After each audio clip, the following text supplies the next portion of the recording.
right. Hey everyone, welcome back to another episode of Box Mining here. Bright and early here in Asia. It's 11:10, so apologies for the delay. Today is definitely a day that is not working well for me. I just don't know why. It's like something hates me. I'll do a personal gripe first in a sec, but anyways, welcome everyone to today's episode. We got quite a few comments here. We got a party like it's my birthday. Thank you, Hexbomb, for it. We should party like my birthday. It's my birthday every single day. Well, yeah. We're also looking at crypto today. So this podcast, this cast, we're gonna look at everything that's happening in the cryptocurrency space. Obviously, the market hasn't moved up too much, right? So we're kind of waiting for everything to happen. It's kind of like a waiting game almost. Like it's kind of funny. Like today I was like preparing the episode. I was talking to the researchers behind this show. So thank you all for researching. By the way, special thanks for everyone here. But it's a situation where we're just getting the message that some people tried to FUD this week. Didn't work so well. The markets didn't really move down. Some people tried to pump last week too. Didn't work out. The market's not really moving too much at this current point. It's a little bit boring. It's a little bit boring. So I'll just put that out there. It's the price action in terms of the action. And this really reminds me of a situation where we're kind of like when we entered that kind of mini bear market last year, where it was kind of like after the DeFi summer and people thought it was all over, but that was kind of the accumulation phase for everyone. And so it kind of reminds me of that right now. This is what the market is. And to be honest, like for me, like I think my mind has completely shifted to that mode already. Just like do everything slowly, lack of urgency, but that's all right. That's crypto, right? Like in terms of institutional investors, we've seen solid, strong evidence that there are more and more institutional investors coming in. We're going to recap on the news as well. We're going to bring in Nate. So welcome, Nate, back to the channel. Nate, how's it going, man? Hey, thanks for having me, Michael. Hey, community. What's going on, guys? Box Mining family. Finally got the camera to work. Got a light because I know Nice. last stream it's like super dark. Let me show you something stupid. So that, guys, I'll say how it's not my week. So you're talking about cameras. Check this out. Well, it's okay. All right. Caveat. So it's this just fell yesterday. So it's like I knocked it over, and the thing is I luckily I got a UV filter on here, so that's not the lens itself breaking, but it's a UV filter. I did scratch the lens behind it, but for some reason I can't remove the UV filter. I'm like I can't remove it, so I'm figuring out how to remove the UV filter. But hopefully once I remove it, the lens itself is not damaged. But yesterday I was just like, God damn, not my day. And this is so I'm like, so it looks more horrible than this, but hopefully the lens itself is not damaged. I'm just like praying to God, and every day I'm just like staring at it. I'm like, how do I remove the top of this? And I've been watching like a million. Yeah, it's not a screw on. It's like it is a screw on. It's a screw on. But I don't know. I think the drop, it actually dented the sides of the threads as well. So it's like I think it's really stuck on. I bought a lens remover, but anyways, that's my sadness. That's my sadness over. How's everything else? Ooh, it sounds like there's a there's a he's a motorcycle gangster, so he lives like right over there every day. So. Nice. So we'll get the stream started. Hope your neighbor is having I'll just mute of his life. Yeah, we got across Canada says, "Ouch!" It happens. But it's life, right? It's life. We got Lisa Marie back. Welcome back, Lisa Marie. We got it's 11:11. Make a wish. Oh, I missed it. I missed 11:11 just now. But yeah, welcome everyone to this channel. I know it's a pretty boring time in crypto. I'm just gonna say it. Elephant in the room. I was talking to Nate about that earlier today, but there's quite a few things to go across. And I think in terms of the market itself, there's a lot to watch out for. So in terms of the supports and the resistances on the markets, and then there's also a little bit of news that me and Nate will go through. We also have a special guest today, so stay tuned for a special guest. And yeah, we'll go start. So let's go. 3, 2, 1, start.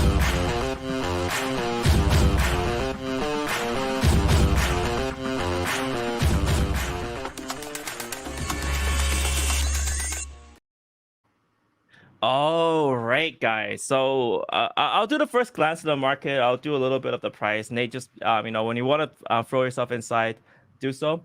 So not too much happening. I mean, in the last 24 hours, we saw both Bitcoin and Ethereum going down again. This is just pretty much a yo-yo action that we're seeing right now. Both Ethereum and Bitcoin tried to push up this week, but unfortunately, it did meet some solid resistance right there. So if you look at the last 7 days, yes, we did go up. So we did go up almost $36,000, and then we just got pressed down a little bit, back down to $33,000 for Bitcoin. Similar story for ETH, unfortunately. So we got ETH here. It got pushed up to 2,260, and then now it got pushed down to $2,000. So it does seem like we're kind of narrowing that range right now as of this moment, right? So for me, I'm kind of really spotting where the supports and the resistances are. So it's, for example, let's take a look at Bitcoin right now. So Bitcoin, we definitely saw very strong, solid support at around $30,000, $31,000. So that was very clear. We bounced off it on the 22nd of June. We bounced off it at 26th of June. And now we'll see what happens on this weekend. But I do expect a little bit of kind of potential downward action this weekend. We know that on weekends, the markets just has very, very low liquidity. And then if someone does try to dump a little bit, especially if there's China FUD, then it does move the markets down a little bit on that front. But that seems to be the case right now, where this support is being tested almost on a weekly basis. Now, we also have some solid resistance here. It does seem like the resistance, the biggest resistance we saw is 41K, but it does seem like right now, 36K, it seems to be the kind of the local top for us here. I do want to say that there's a lot of chatter also about the 1 month range. We're closing on another downward month. So a few traders were very concerned about this kind of price action where we had a massive drop. And I've been watching a few channels, and it seems like the market is mostly afraid of a major capitulation dump. It's like at least I was watching Tone Vase yesterday, and the whole channel was almost on there.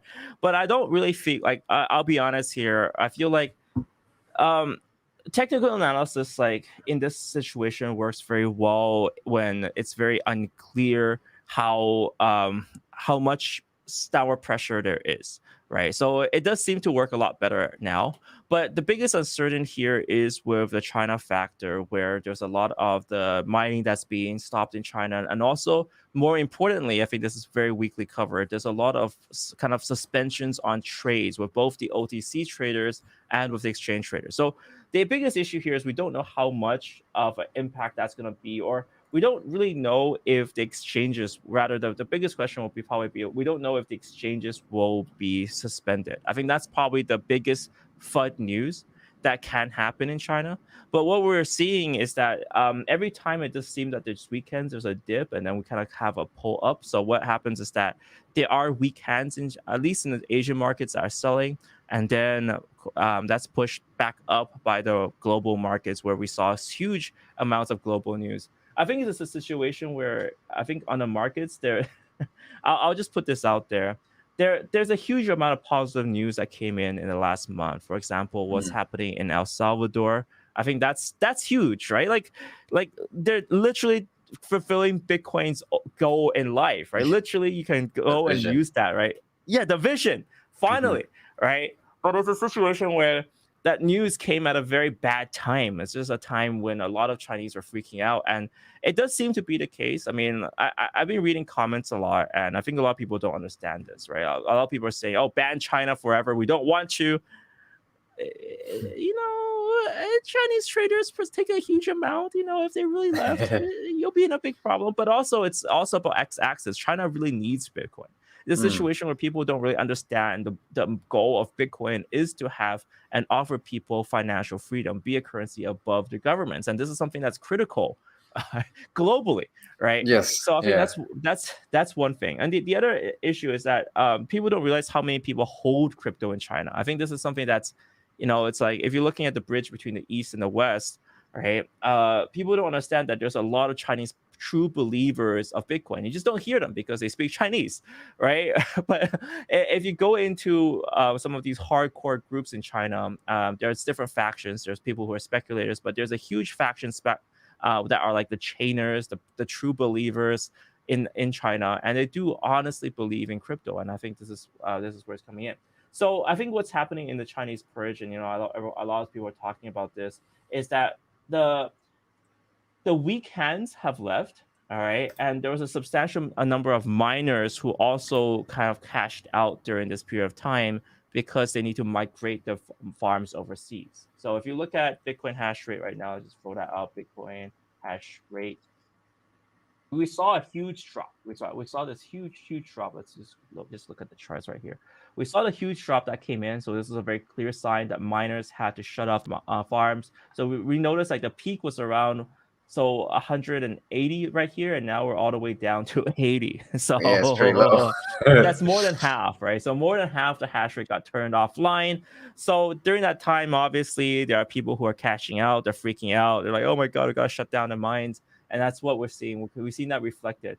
So this was a bigger impact on the market. And so what do I see here? Okay, so I see that it could be the case that there is no major capitulation event, but also I see very, very strong support. Every time we move down to 30,000, it does seem to be the case where the market's not dropping beyond that. So I think that's kind of the interesting part here. So anyways, that's kind of what we're seeing right now.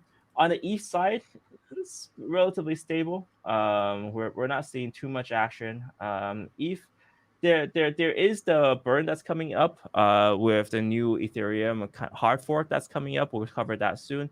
And I think, Nate, you're probably going to do some material up soon. So I'm going to do shout outs for Nate's channel as well. If you guys want to have very short, up-to-date videos on what's happening on crypto, check out Nathan's channel.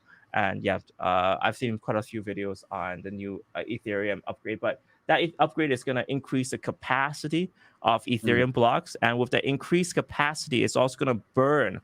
So with the extra amounts of transactions it's going to take all that fee, and it's going to just directly burn that, send it to a burn address. So that's kind of what's happening on the Ethereum front. That seems quite interesting. We got Lisa Murray says diamond hands here. It's actually a good time, actually. This is it's both diamond hands and it's also a big accumulation season, right? It's just that the season is a lot longer than most people prefer. People might prefer like a 2-3 week accumulation season, but it does seem to be the case where sometimes it takes a long time, and in fact most times this accumulation season does take some time. Also, guys, thank you guys all for coming in today. By the way, guys, smash up those likes. I do have to say, during times like this, I know it's not the most interesting crypto time, so let's smash up those likes, guys. Really show some support for this channel. It really does help this channel, especially during these live streams. It gets more people watching, and I really hope it does help. So all right, very quickly, Nate, do you want to go through the news side that you have on your side, and I'll prepare my side then? Sure. Yeah, we can do that. Let me share my screen real quick.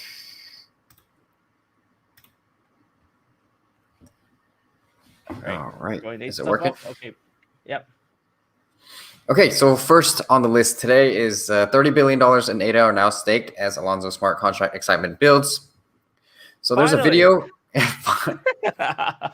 Finally, about time. Never too late. Never too late. Sorry for interrupting you. Go on. No, you got it. So yeah, there's more than $30 billion locked up in anticipation for the smart contracts. On June 11th, IOHK confirmed that Alonzo is now able to deploy smart contracts. I haven't deployed anything on here personally yet, which I think would be a good idea to kind of try. It's the first step. I guess I like for people who have been following this, it's a big news because if you look at Cardano, right, a lot of people are very excited for it, and one of the key reasons why Cardano extracts so much attention is because the way they structure the smart contracts is designed a way that it's a different language. It's in Haskell, and it's supposedly, right, in theory, going to be a lot more secure because if you look at financial contracts in the traditional finance space, a lot of that's written in Haskell because you can use a full type of verification on it to verify that there are no kind of unexpected events that can happen. And we've seen quite a few of that happen on Ethereum. We see a lot of hacks that happen. both financial exploits and smart contract exploits. And in crypto, smart contract is the law, right? So it's important because they've been kind of touting that feature for some time, and it took literally 3 years or 4 years almost to see that. So finally, this is a very big event. So finally, people are like, oh, this is not vaporware. So this is what's really the huge part of this. And I haven't tried it, so it's coming. It's coming. And fingers crossed that it works. I think that this is a big part where we've seen Charles Hoskinson said talk a lot about how DeFi is easy. He's been saying that on his channel. I laugh, I chuckle every time he says that, because obviously there's a lot of infrastructure built on Ethereum, and we're going to really see how fast it builds. I want to do a very quick shout out as well for Occam Finance. So Occam guys were the ones that really did talk to me a lot about kind of what's happening on Cardano. They're doing a launch pad, and they're doing the Occam Razor, and they're doing a lot of DeFi on Cardano as well. So they've been moving up. Let me just throw that out there. Let's throw that on my screen. So Occam Finance, you can have the Razor. They recently added a new pair. So I think one thing smart about Occam is that they kind of survived through this kind of this market really by having their initial Occam pair not with Ethereum but with USDC, and have recently added a different pair as well with the Euro as well. So they're doing a lot more stuff. They're doing a lot more stuff coming soon on the platform that's launching these 5 products on Ethereum. And yeah, I just want to do a shout out because they were the ones who really talked to me about what the features of Cardano are, and that it's really ready because they were the ones who were saying, yeah, we tested it. I say, okay, all right, okay. So let's move on, Nate. Keep going. Yeah. So the next up we have Robinhood. So a few days ago, Robinhood was, because of the whole GameStop thing, I'm sure everybody here knows about the whole GameStop part where people were unable to sell their stock. They were stuck. Yeah. And if it was decentralized, they weren't able to buy, right, as well. I think there was a period when GameStop was just moving up. It was mooning. And then GameStop was like, nope, you can't buy that. You can't buy that. No. And largely, I think a lot of people were saying that was because of their investors. Their investors were bleeding out money. Yeah. So the more GameStop goes up, the more their investors lose money. So they just said, you know what? You can't buy that. Anyways, go on. Yeah. They're getting short squoze. I don't know if that's squeeze. So they're getting squeezed, and it was the first time where an internet collective, like a community, could come through and defeat a hedge fund. So that was huge. And I mean, that makes me kind of happy, that it was able to, that the people were able to really make a difference. And so because of that, people were not, they stopped the trading. They said it was based on like a settling house called Citadel. They were unable to do some sort of settlement, and that's what they said it was. And so FINRA finally, after, it was March 2020, they finally fined them $70 million. That's nothing. Right. $70 million? What? Yeah. And I mean, somebody ended up there was a kid who killed himself because of what it said. It was like, oh, you're down $700,000 in right here, and they're just like, well, here's a slap on the wrist, and it's like,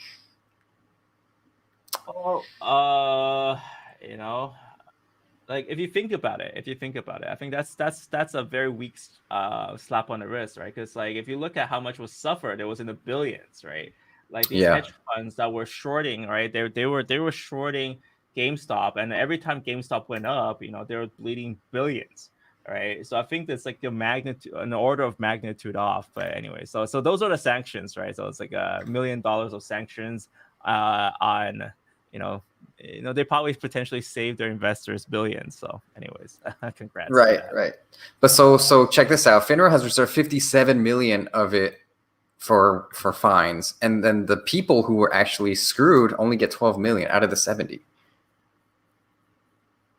Right? It's just like, okay. And then get this. So even after, this leads me to the next thing, like right after that, the day later, they file for IPO. So you file for a public company, usually files for IPO when they need money or when they want to get more money. And if they want to exit, like that's the perfect time. So they're like, okay, well, we got to pay $70 million, and now they're going to they're going to do a raise. They're going to go public. Good job. So, Good job. Good job. right? Yeah, I mean, it's magic. Well, it's I think this is and something that I said during this time, this will never really happen if we're on a DEX, right? So if you're on a DEX, it's you can't stop transactions like this from happening, from stop people from trading. So this will be a good argument for the DEXs. They're continuing going through the IPO. They literally got fined, so they got caught red-handed trying to manipulate the markets. And then now they're like, yeah, it's okay. We'll just pay the fine. It's all right. Relax. It's okay. Anyways, yes. So if it was on a DEX, I mean, given that DEXs do have issues where they can't support, like if me, you, everybody in this chat right now were trying to buy something on Uniswap, it would just be a race between all of us. So I mean, that's something that DEXs aren't perfect, but at the same time, you would still be able to buy it at the end of the day, or you wouldn't be stopped completely by a centralized entity. So we'll see how that goes. Hopefully, I think also maybe like they're rushing an IPO, and I think this year we have a few bad experiences with IPOs. And I've been regarding IPOs almost as an opportunity for early investors to cash out now. So because if you look at Coinbase right now, right, Coinbase has just dropped quite significantly, and I do expect more. To be honest, like it's a situation where early investors on Coinbase made their 1000x, and then they just unloaded that onto the public almost, right? So I'll do a warning out there for them, like Robinhood, maybe similar story coming out. Just be very careful with these IPOs right now, especially at times like this. I'll do two quick coverages on my side as well. So I'll do some positive news. So first of all, a new German law means that there's special funds can now invest in Bitcoin. So this is something that we've seen over time as well, because we know that institutional investors are definitely looking get into these crypto assets, especially over the last 2 years. It's now much more kosher to talk about Bitcoin. I think 2017, you talk about Bitcoin, people at funds would just roll their eyes at you and you're like, oh my still God, look at you funny. They're just like, this dude. Yeah, this dude, exactly. But now it's a situation where it's much more kosher to talk about it and for funds to get in because of the ridiculous amounts of gains that crypto funds have been making, right? And I know Coinbase is the two-handed sword, right? Because obviously people who Coinbase with their listing, they brought a lot of the Wall Street guys into crypto. However, obviously the stock, like I've just pointed out recently, the Coinbase stock itself hasn't been doing so well. It's still up for a lot of early investors, but for investors that got in on the first day, they're going to look at a loss, right? But overall, I think there's going to be a lot of people who are gloating if you got in to Coinbase at the very early phases. If you can purchase 5-10% of the entire share of Coinbase, I've seen. If you look at a few stories, it's kind of crazy. I was reading up on the early investors, the early angel investors of Coinbase, the pre-seed rounds. It's insane, right? So, anyways, it's much more kosher. Digression aside, it's much kosher for people to get in. So I think this is something that's a very positive push. It's just a situation where I feel like a lot of institutional investors are kind of sitting on the side fences right now, and I've been talking to a lot of the funds as well in Asia, and I'm talking to the guys at Genesis Block. It does seem to be the case where a lot of these funds they're sitting on the sidelines. They've opened their accounts. They're sitting on the sidelines. They're waiting for that urgency to get in, but there's no urgency right now. So it's kind of a very interesting period, so to speak. I also have the other point here that says, China is doing the CBDC trials in Beijing subway. So this is something that's building up a lot in over time. China is pushing very hard for their digital currency, which is based, it's very much inspired by blockchain, but it isn't blockchain. So it takes a few of the elements from blockchain, but it removes the most critical part, which is decentralization. This is a centralized blockchain, but they're pushing it forward very, very hard. So we've been looking at this over time because obviously this has two folds of impact. One is that it introduces a lot of people to digital currencies, and the second impact is that potentially if there's a way to transfer from DCEP to Bitcoin, that would be a big, big impact in the future. So, anyways, this seems to be the big movement here. Lastly, I just want to say, I saw this on Reddit. I was reading Reddit this morning. there's a lot of talk about Elon Musk, right? The biggest discussion here is about Elon Musk, the troll master, troll father. the troll father. Troll father tried very hard to push Dogecoin apparently, and he's becoming irrelevant. So his latest pump, some people are doing statistics. Every time he tweets about Doge, it seems to move up, right? So this was in the past, Elon's first tweet, second tweet, bam, bam. But now it seems to be much more closing down. I feel like this is a situation where a lot of people who realize, I'll talk about this a little bit, but during a bull market, obviously everyone's excited, and a lot of people don't realize what they're doing. For me, obviously, I did. I'm guilty of this too. I'm gonna promote Dogecoin, but I did play on the markets of Dogecoin because I felt like it was something that, for me, I felt like it was a good trading decision, right? At that time, during a bull market, I would just be a more speculative than I normally am, and I actually view this as a good sign where during a more bearish market, I would say, or not in a full bear market, but I think this is like a very stagnant market. During this time, it's very hard to move the markets. And even though Elon did do baby doge, it didn't move. It completely did not move the markets. People are tired of this shit. And I feel like this is something that is the right response. Right.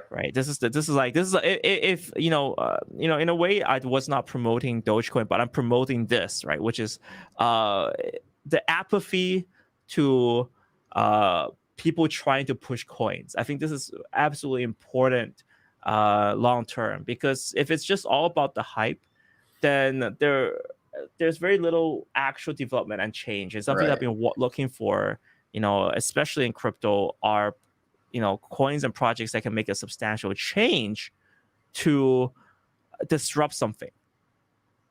Yes. But Doge isn't really disrupting much, right? It's mostly a meme. It's mostly for fun. It's self-marketing. It's fun. It's interesting, cool, but it's not disrupting much. So I feel like I'm not trying to bash Doge. I mean, I just saw people who love it, but I'm kind of talking about the time where right now there's a lot of apathy to people trying to move coins, and I think that's good.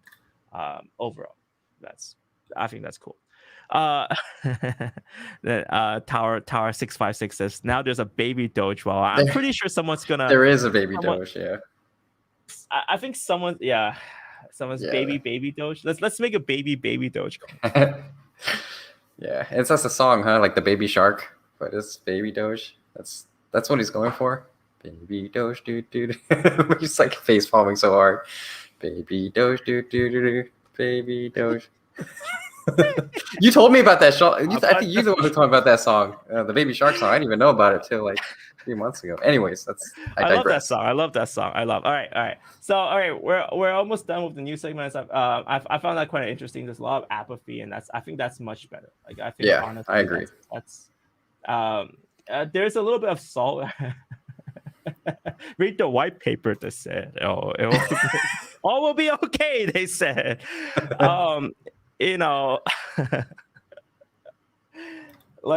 Obviously it's not an easy time right now, and I'm not going to say we're entering a bear market, because I feel like a bear market is overkill for what we're seeing right now, right? The last time we survived a bear market, it was 3 years. It was nasty, but I feel like this is kind of like a break. It's an intermission.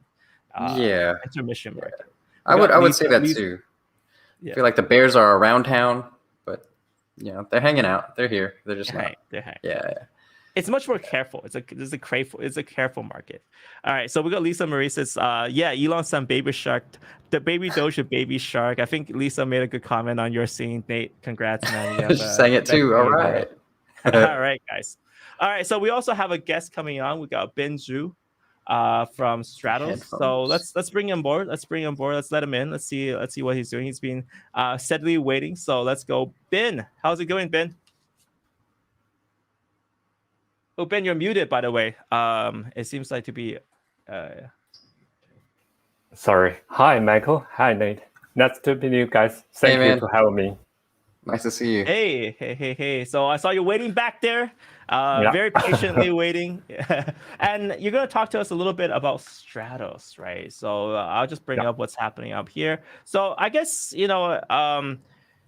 So I'll do full disclosure. Stratos is a project that I did invest in, and they're doing quite some substantial stuff with the data mesh, the decentralized data mesh. And before talking about this, and obviously everyone can look at the website. I'll post it on here.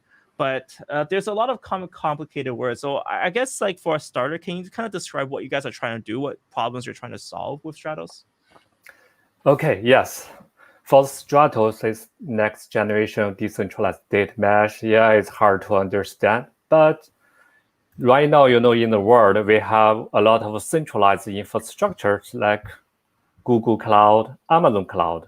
Actually, there are a lot of blockchain industry is working on top of centralized infrastructure. That's why sometime couple of days before, when Amazon has some problem, it's weird, some blockchain application, exchange, or even some DeFi, they had a problem because eventually their decentralized service is built on top of centralized system. It's weird, right? I think that is something we want to change. Strato is trying to build a decentralized system which include storage, database, blockchain, and computation. If we combine them together, you will see it's the decentralized cloud. We want to build the decentralized cloud, not from monopoly, not a giant. We want to use our community to build that network, make that decentralized cloud never be done. No one will never shut down your voice. No one will never block you. So we want to build that. We also want to bring more freedom to the blockchain community. That's what we're doing now.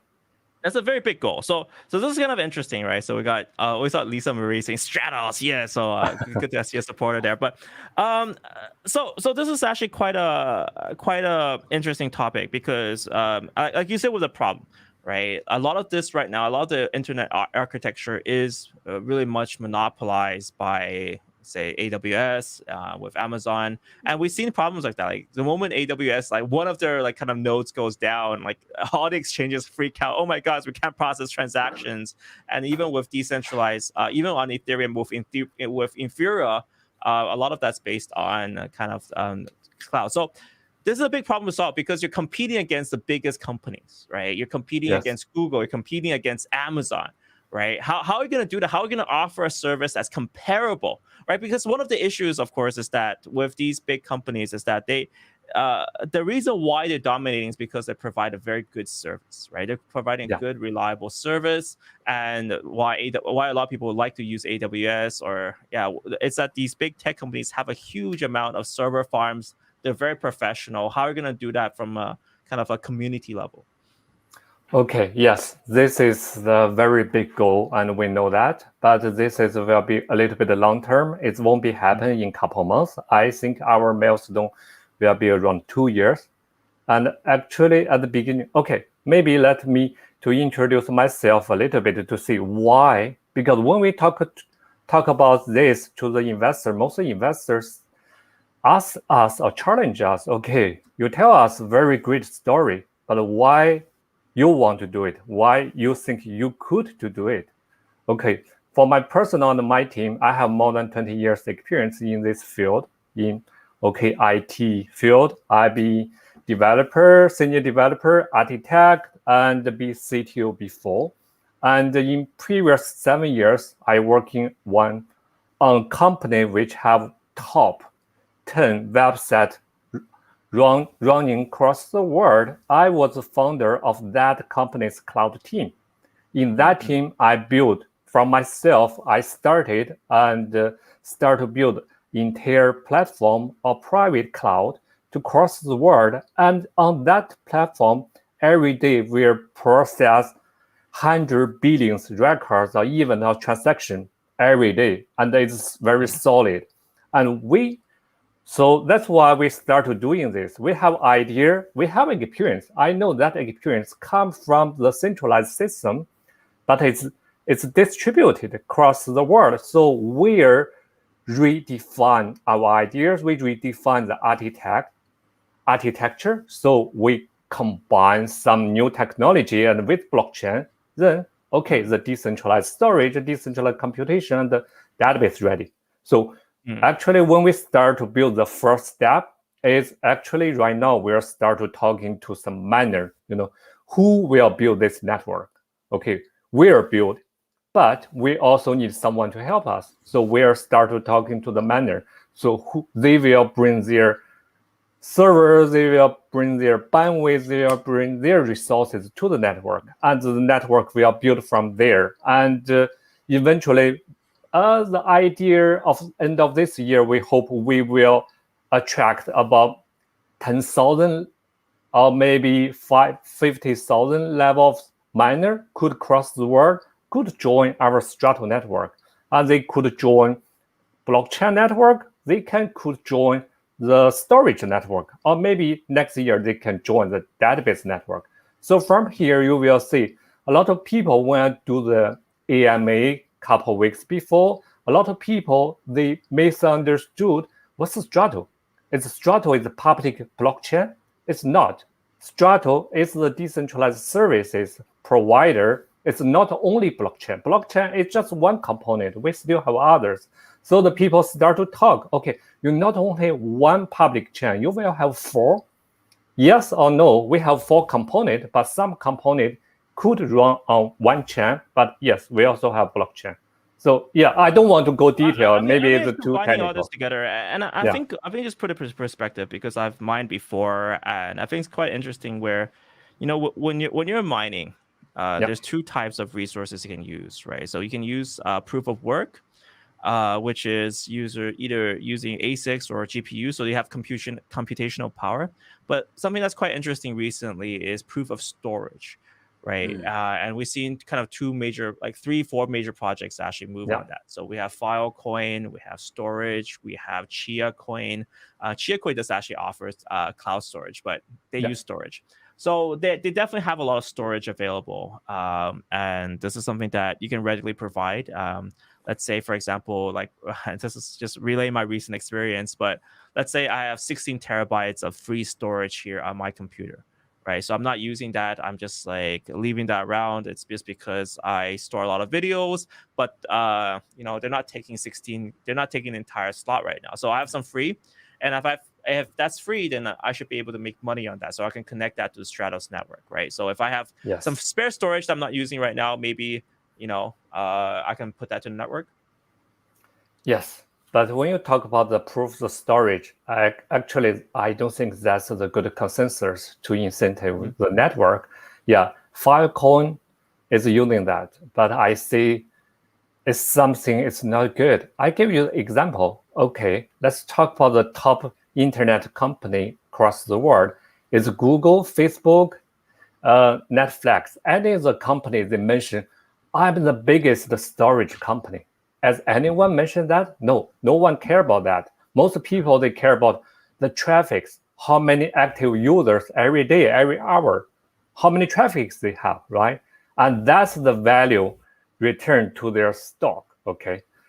So we're doing not proof the storage, we're doing the proof the traffic, okay? We care about, it doesn't matter how many storage you have. If you have enough storage, but the other people, they just put the garbage on your storage, no one read it. What kind of value they bring to you, and what kind of value they bring to the world? It's nonsense. But how are you going to attract people to use it? Because I think that's something that, because I was looking at Storage J, right? Storage J, and they do something similar. So you can offer both storage and bandwidth, right? And they pay you on bandwidth that you are actively being use bandwidth, right?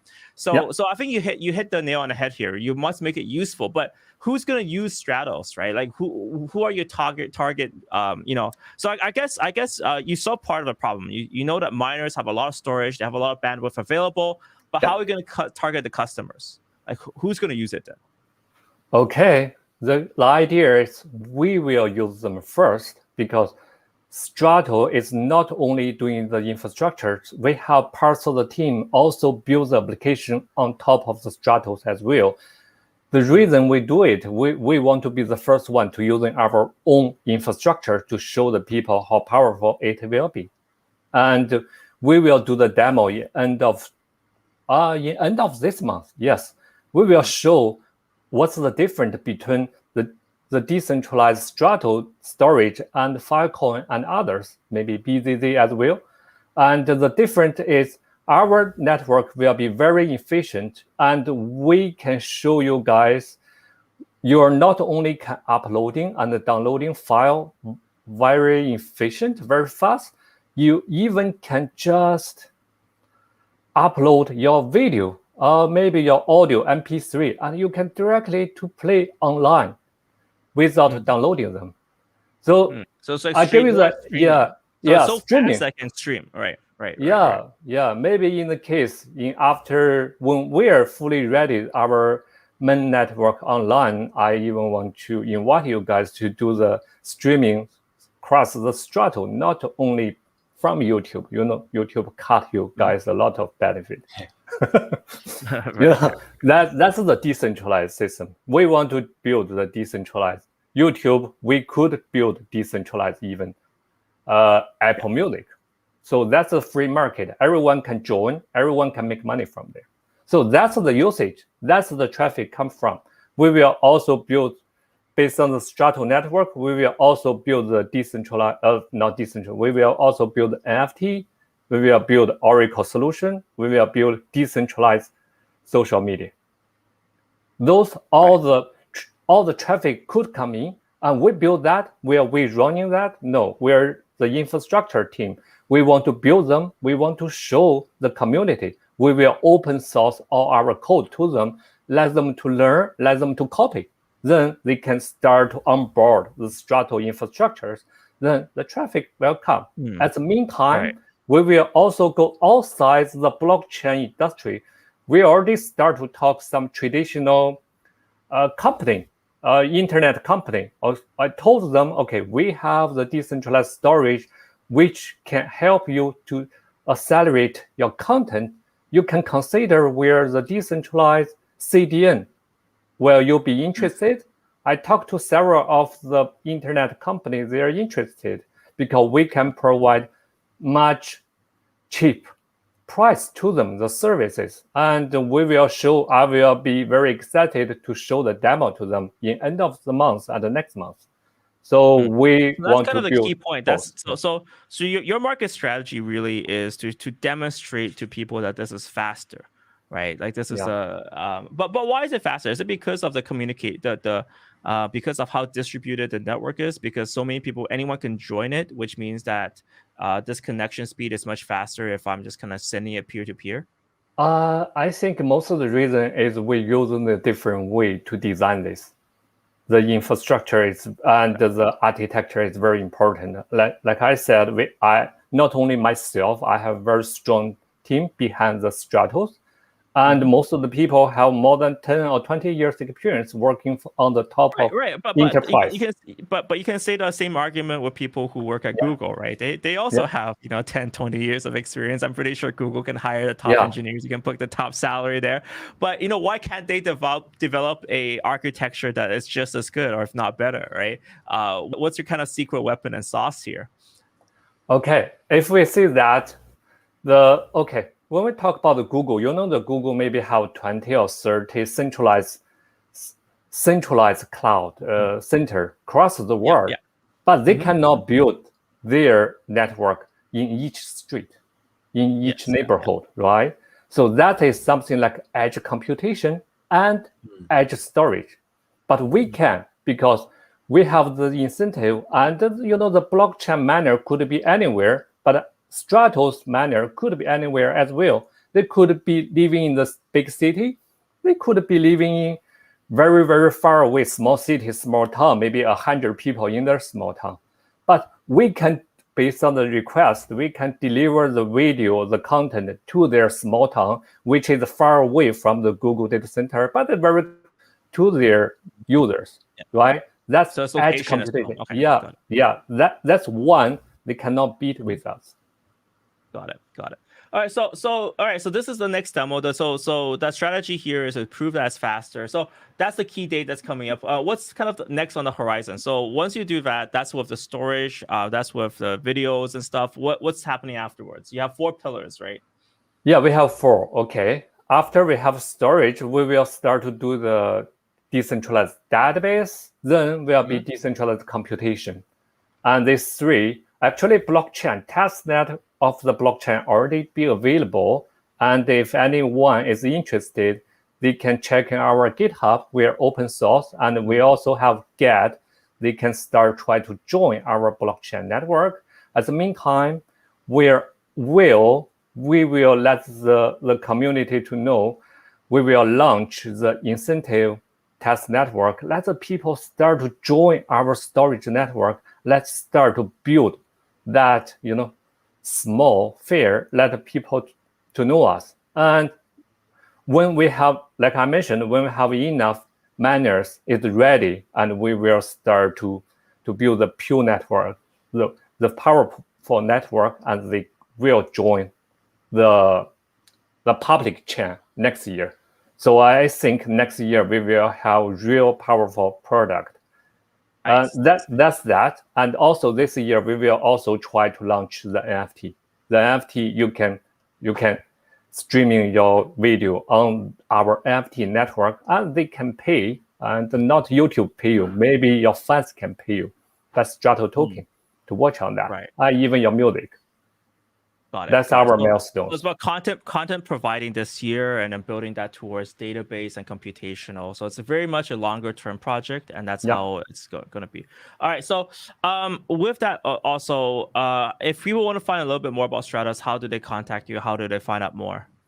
Yeah, I think in our main official website, the stratos.org. They have all the information. You can join our community. They can get all the details of the Stratos. You can find the white paper. Where's our media. Everything is here. And a handsome photo of Ben, right? Thank you. All right, guys. So thank you, Ben, for sharing this. I think this is one of the biggest kind of the targets right now, like decentralized storage, because you definitely see that happening. My weekend experience, I was playing around with Chia Coin, and you just see so much storage being offered on the network, but it doesn't do anything, right? You gotta be able to do something with that storage. You gotta have some sort of power. So I think that's the thing, and I think the scope of the project is huge. So I wish you luck in that. And I hope this test next this month really works out. And that goes well. Thank you so much, Ben, for coming here and telling us about what's happening. And if you guys want to do that, check out the Stratos. I'm going to put the link down below and in the live stream. And that's going to be fun. And we got Lisa Marie says, chia. I'm spending a lot of my time actually looking at a lot of projects. I think that's what I'm doing. I'm spending a little bit of time actually testing out everything. So I'll definitely want to test out Stratos. I've actually, kind of filling in this stuff from last week. I'm actually testing out also pure PNL, or True PNL rather. True PNL, that was last week. That was this Monday's interview. I'm testing out Chia Coin. I'm testing out. The reason why I talk about Chia a lot is because I was working on it this morning. I'm plotting land. So I'll be interested in using my storage for better uses soon. But I'm one of those guys who's when I see something like this, I just go out and buy hard disks and I'll buy stuff and I'll play around. So hopefully I'll be able to provide some storage to Stratos very soon. And we'll see how that goes. So thank you, Ben, so much for coming on. I'd like to also thank everyone for watching today. So we're pushing forward. So next stream will be Monday. And then we'll probably have 2 or 3 weeks of streams, and I'm going to take a small break as well. So just, I'm pretty much looking forward to that. I'm just going to take a small 1 or 2 week break for you guys, and then hopefully you guys smash all the likes and really enjoy the last piece of content we put out. And we'll see you guys soon. So guys, thank you guys so much for watching. Thank you, Nate, for coming. Thank you, Ben, for coming. And we'll see you guys soon, guys. Thank you, guys. Thank you. See you guys.